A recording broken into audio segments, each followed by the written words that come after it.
కానీ దీంట్లో ఎక్కువగా అమ్మాయి సిగరెట్ ఎక్కువ తాగుతుంది కదా. అవునవును. అంటే ఏ సినిమాలో అయినా సిగరెట్ తాగుతారు నార్మలే, బట్ అది ఎక్కువ మెయిన్ అన్నట్టు చూపించారు. ఎందుకంటే పోస్టర్ కూడా మనం చూస్తే అలాగే అనిపిస్తుంది. సో దాన్ని ఎక్కువగా సిగరెట్ మ్యాండేటరీ అంటారా ఈ మూవీలో? మ్యాండేటరీ కాదండి, అంటే పర్టికులర్ టైమ్స్లో పర్టికులర్ ఒక డేర్నెస్ని చూపించడానికి హ్యూమన్కి ఒక ఎక్స్ప్రెషన్ అవసరం అవుతుంది, కోపంగా చూపించడానికి. అది లేడీస్కి చూపించడానికి ఒక ఇంట్లో ఒక ఫ్యామిలీ డ్రామా అన్నప్పుడు కోపం ప్రదర్శించడానికి ఒక విధమైన ఎక్స్ప్రెషన్ కావాల్సి వస్తుంది. అది సొసైటీలో ఒక టెరిఫిక్ గేమ్ని చేంజ్ చేయాలి అని అనుకున్నప్పుడు, ప్లస్ వాళ్ళు అలాంటి ఫీల్డ్లో ఉన్నారనుకున్నప్పుడు, అది ఆటోమేటిక్గా ఆ డేర్నెస్,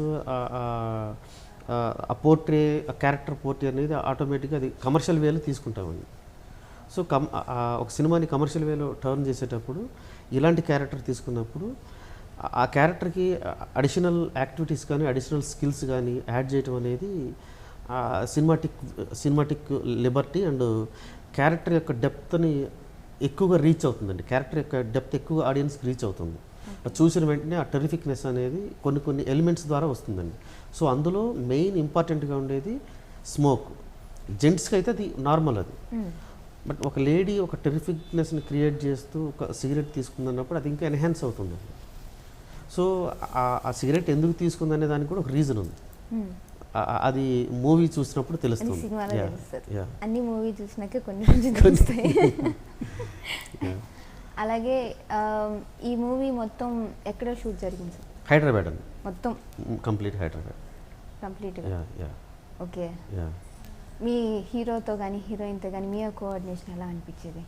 వాళ్ళు యాక్చువల్గా నేను ఫస్ట్ తీసుకున్నప్పుడు వాళ్ళు డెబ్యూ, యాక్చువల్లీ ఓకే, డెబ్యూ అన్నప్పుడు ఇంత యాక్షన్ టోన్ ఉన్న క్యారెక్టర్స్ చేయగలరా లేదా అనేది కొంచెం డౌట్గా ఉందండి. సో యాక్చువల్గా నాకు పర్టికులర్గా ఏంటంటే నేను వర్క్షాప్ పెడతాను ప్రతి సినిమాకి.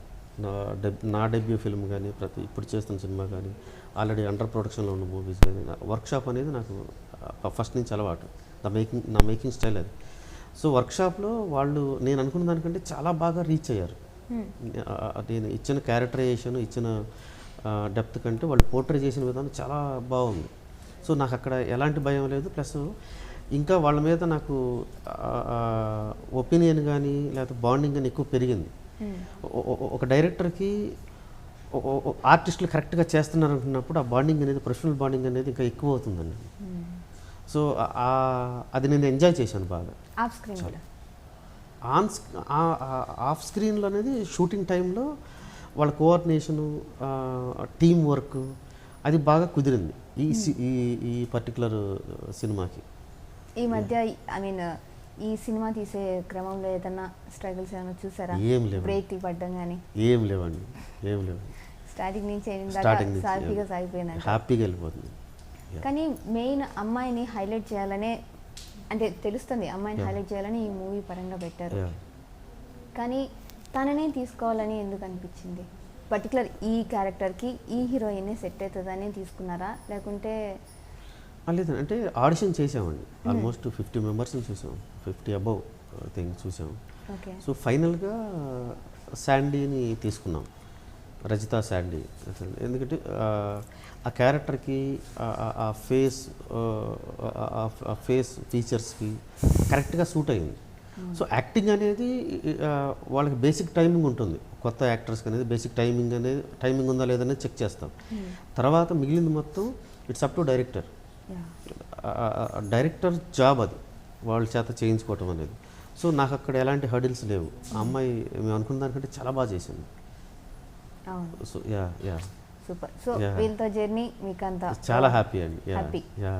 నెక్స్ట్ కూడా ఇంకో మూవీ కూడా వీళ్ళతోనే ఇలా మంచి ఉంటుంది కదండి. ఒక టీం వర్క్ కరెక్ట్గా సెట్ అయినప్పుడు ఆటోమేటిక్గా అది ట్రావెల్ అవుతూ ఉంటుంది ఆ స్పిరిట్ అనేది. అంటే మీకు అమ్మాయిలు ఇలా బోల్డ్గా ఉంటే ఇష్టం అని చెప్పడానికి మూవీ తీసారు అంటే?